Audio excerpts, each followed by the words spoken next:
Hey, welcome back. Today I made buckeyes, but there's weed in it. This is a really easy recipe and a very popular one at the holidays. If you are not familiar with buckeyes, they are peanut butter balls dipped in chocolate, and I thought they were named buckeyes because they look like cow eyes. I don't know why I thought that. They are not named buckeyes because of that. Turns out there is a nut called a buckeye, and they look just like this, so fun fact, I don't know. As you know, this is part of our holiday series, so we are doing 3 recipes. We started with the vanilla kipfurl. This is number 2, our buckeyes, and then we will be ending with our cheese stars, which are so good. I cannot stop eating them. But for now, I'm going to show you how I made 20 buckeyes with about 20 milligrams each. I am starting off by weighing out my weed, and this is definitely the part I get the most questions on, so I'm going to break down the dosing a little bit. We will start by taking the total milligrams of THC needed for our recipe and divide that by the percent THC of our weed. So for 20 milligram buckeyes, we need 400 milligrams of THC total, and divide that by, we'll say 20% THC. That would give us 2,000 milligrams of weed needed. Then we just need to turn our milligrams of weed into grams. So I'm taking the milligrams of weed needed divided by 1,000. So for our example, we have 2,000 milligrams of weed divided by 1,000 would mean we'd need 2 grams of 20% THC weed to make 20 milligram buckeyes. So in summary, we're going to take our total milligrams of THC needed divided by the percent THC of our weed and divide that by 1,000 to get the grams of weed we should use for this recipe. Now that we have our weed weighed out, I will get out a baking sheet and just break my nugs into slightly smaller pieces. As you know, I don't grind my weed when I'm infusing it because the weed flavor will come through a lot more if you do grind it. So once we have our nugs broken up a little bit, we will decarb that in the oven at 240 degrees for about 35 minutes. While that is decarbing, I'll start melting down my butter. So I'm adding 3 tablespoons of butter and half of a cup of water to a saucepan. I'll melt that on a low heat until it is sitting at a stable temperature around 185 to 200 degrees. Then I'll add in my decarbed weed and give that a stir. I'm going to be cooking this for about 2.5 to 3 hours, stirring at least every 30 minutes and checking very regularly to make sure I'm staying in that 185 to 200 degree range throughout the cooking process. When that is finished infusing, I'll just strain out my weed. The butter is going to separate and form a layer on top of the water, so I'm just going to stick this whole bowl into the fridge so that butter layer can solidify a little quicker. And once that has solidified, we will just remove that butter from our water and we can throw the water away. I am weighing my butter at the end to see how much I came out with. I got a little over 2 tablespoons, which is perfect for this recipe. Feel free to add a little more regular butter if needed. I left my can of butter out for a while to soften, and then I'm just going to cream that with a whisk until it is light and fluffy. And that is mostly just to make it easier to mix into my peanut butter.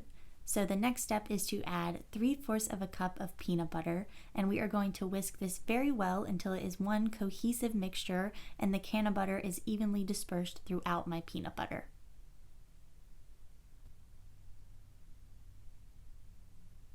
Then I'm going to add in 1/2 teaspoon of vanilla and whisk that as well.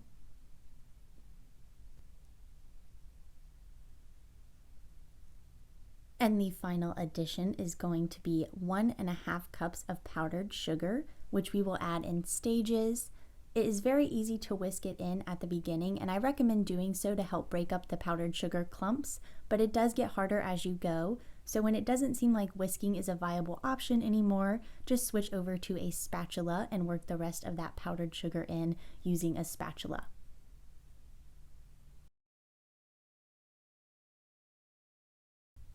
We will be making these into balls, so you want to make sure it is a relatively stiff mixture, and a good way to test if you need more powdered sugar is if you touch it and it sticks to your finger, add a little bit more. If not, you're good to go.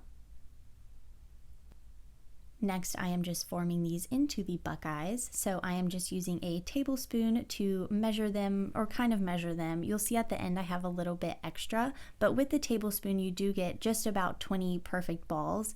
So if you wanted to get really exact, you could weigh it out with a scale, but I just grab up all the extra at the end and do a little extra dollop onto each of the balls that I've already formed. And it's good enough for me. I don't mind the minor differences that it causes.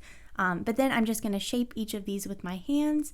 They don't have to be perfect on this round because we are going to chill them. So for this part, just kind of getting them into the general ball shape, and then I will move them into my fridge or freezer. I do it in the freezer so it's a little bit faster. I would say an hour in the fridge or 20 to 30 minutes in the freezer.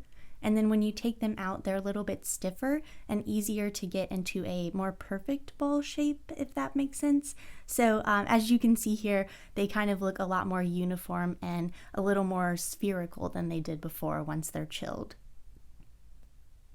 Then I will put this back into the freezer for about 30 minutes because they're a lot easier to dip when they are frozen. And when they're frozen, I will melt down my chocolate. So I'm doing half a cup of semi-sweet chocolate and 2 teaspoons of coconut oil. I am microwaving this in 20-second intervals and stirring in between. And when it looks mostly melted, stop there because it's very easy to burn chocolate in the microwave. So here you can see I have it mostly melted, and I'm just going to stir it until it is fully melted in a nice smooth dippable consistency.